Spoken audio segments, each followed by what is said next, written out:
everybody. Thanks for being here talking about First Alert Safety Desk and some of those big stories that we covered this week. Lots of important things to talk about, especially a couple scams that I covered this week. You're seeing this one right here, the Wisconsin Public Service warning of scam calls. Also, UW Health promoting sun safety at an early age, really important. And BBB, the Wisconsin Better Business Bureau, warning of hotel booking scams. So we'll delve right into it. We want to start with talking about that scam from Wisconsin Public Service, a scam call that's going around that you should probably know about. I have some of the information pulled up this morning. Good morning, happy Friday. Hope your weekend is off to a good start. We're almost there. Last work week day, Friday, we're here finally.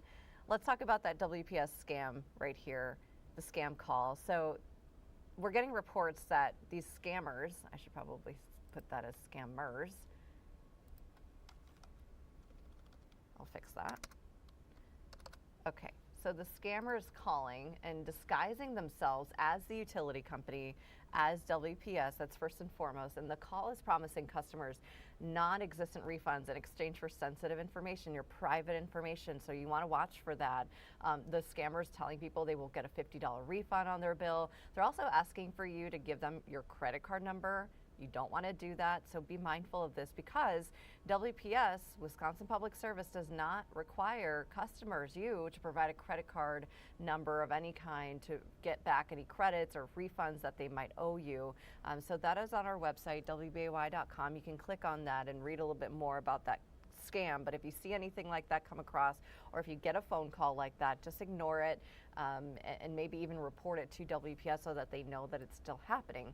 Another story that we mentioned this week was this one right here. Some common sense stuff, but really important because now that we're heading outside even more with the nicer weather, today's going to be really nice. And actually, I'm missing my temperature. There you go, about 52 degrees right now. It's 8:04. So a lot more people getting outside, and so doctors want you to be mindful of sun safety and pass on good habits to your children. Most skin cancers, doctors say, are caused by too much exposure to UV rays. We know that, but also 1 in 5 Americans will develop some type of skin cancer by the age of 70, according to doctors. That risk, it doubles if you have a history of 5 or more sunburns and even 1 blistering sunburn as a child or a young adult. So many of us already have that. So you want to be mindful, you want to be safe by applying sunscreen. And one thing I found really interesting was that doctors talk about how the sunscreen starts to lose its potency if it's just sitting in your hot car, it's been sitting out in the sun for a long period of time. This is talking about, you know, the expiration dates, so you want to be mindful of that and making sure, again, that your children are constantly applying that throughout the day, every couple of hours or so. We talked to a UW Health doctor, an oncologist who was giving us some tips. He also mentioned that there's certain ingredients to look for in your sunscreen that are really good for you to have, that have the best protection against these UV rays. So take a look at the website, WBAY.com. There's a whole list of different ingredients, things to make sure that your sunscreen already has in there. And by the way, we've heard this before, but just a reminder, that broad spectrum, the SPF, at least 30 to get the best protection. And a lot of people, you know, who have fair skin, lighter colored eyes, or hair develop skin cancer at a higher rate, so please be careful with that. Protective clothing is obviously just as important. Another good idea is to, you know, wear hats and sunglasses, and don't forget about your lips, wearing SPF lip balm, things like that. Checking your skin too for anything unusual, and going into the doctor if you see anything unusual is just as important. So again, just covering a couple of different stories. We talked about the First Alert Safety Desk story with regards to WPS and that scam call that they've been seeing come down, and I'm on the website here under the Safety Desk tab, which I mentioned all of the time, and I use this as a resource for you so you can go in and see the story itself. I can cut to it right here. You can see some of the information about the scam call that I mentioned, and right here that UW Health story promoting sun safety at an early age, and where you can kind of make sure that you check some of these details further with those ingredients and what should be in your sunscreen, and some more information, some more good tips from a doctor that we spoke to with UW Health. Another story I wanted to mention before we get into any of those honorable mentions this morning is that hotel booking scam story that we talked about this week.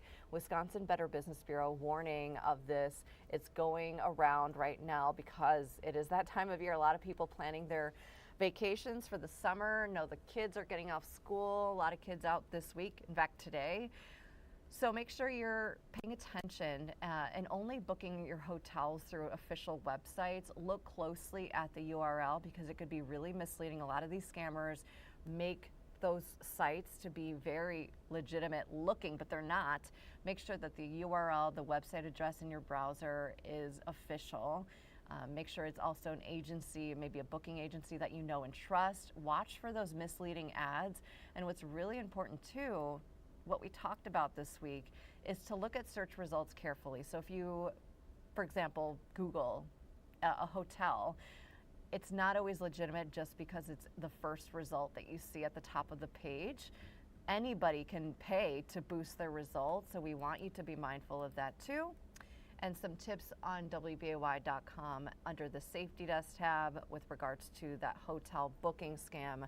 Again, really important to go through that and so you don't lose money. A lot of people have. Again, it's been happening more and more. We even had a victim statement on the website, so you could take a look at that if you'd like.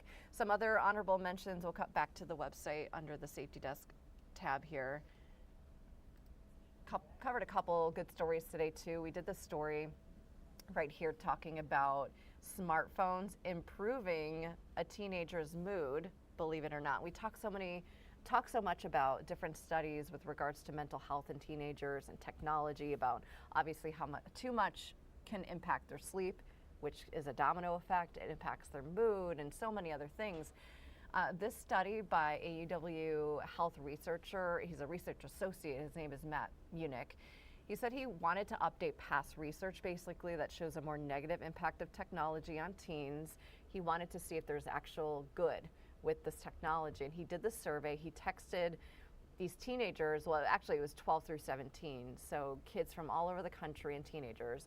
He gathered information and they reported, this was self-reported by the kids and teens, they reported better moods while they were texting, watching videos, and scrolling on social media, which was interesting. But their strongest mood improvement, so when they felt a little bit better, was while they were listening to music, podcasts, audiobooks. He talks about how it sometimes might be a smartphone that helps regulate their emotions or manage their moods depending on how they're feeling. But it again is a complex conversation. We talk about this all the time. It might be a little bit too much if they're watching it constantly, especially again if it's impacting their sleep. But take a look at this if you want to see more on the survey. We have the link right here, really easy for you to find, and you could read a little bit more on this, especially if you have a teenager or anybody from the ages of 12 to 17, and here's the study by the way, anybody at home who has a cell phone, take that and read it over. It's pretty interesting. Again, we have the link for you there on WBAY.com. So just wrapping up here, we have some important stories we want to get to on Action 2 News Mid-Morning. I will see you then and talking about our weekend forecast with some rain tomorrow. That's coming up on Action 2 News Mid-Morning. We also have breaking news coming at the very beginning of Action 2 News Mid-Morning, which you can stay on and wait till 9 a.m. digitally, but also on the air. We're covering a story about a man who was found dead after a fire in the town of Franklin, which is in Kewaunee County. So we will keep you posted on that. Thank you so much for being here. Have a great weekend, and we will see you back here on Monday.